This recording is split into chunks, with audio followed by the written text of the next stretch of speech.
of speech, freedom of religion, freedom to the right to bear arms? Or did the Constitution give us those freedoms? Such an important question, man, especially with the debates today where people want to take away those rights based on what type of speech you have. So they want to label your speech hate speech or whatever other label they come up with, Right. and then have government decide whether or not you get that right to speech. And so if the Constitution gave you the freedom of speech, then the Constitution can take it away, or if you will, the government can take it away. It's very important to understand what you just said, which is God gave us these freedoms, and then government, through the Constitution, guarantees to protect those freedoms.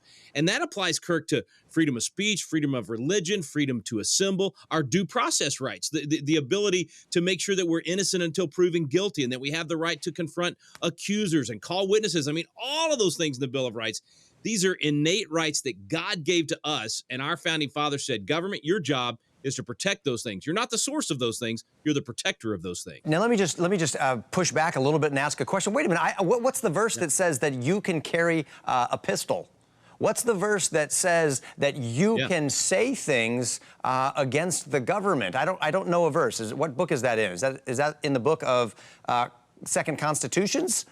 I don't know where that is.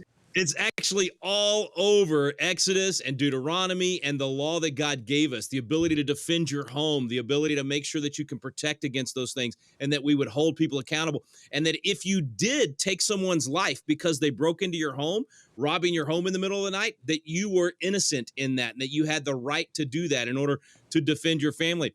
Or even when you think about Elijah saying, hey, you other prophets, you can absolutely say whatever you think is the right thing and call down these supposed gods that you have, and then we'll see who's actually right in those things. So there's a lot of examples throughout both the Old and the New Testament of these concepts of freedom and liberty, but it was never codified in the way that our founding fathers did until America was created. And I do want to add to what you said about the Bill of Rights, just so people understand the context there. The Constitution itself was given to us in 1787, ratified, and the new government created in 1789. And the first thing they did was add those 10 amendments, because people back home were saying, all right, listen, we'll go for this new federal government, but only if you make sure that that federal government is limited and can't trample on these individual rights. So we want these individual rights put into the Constitution. And that's why those 10 amendments were put in immediately in 1789. And that's such a great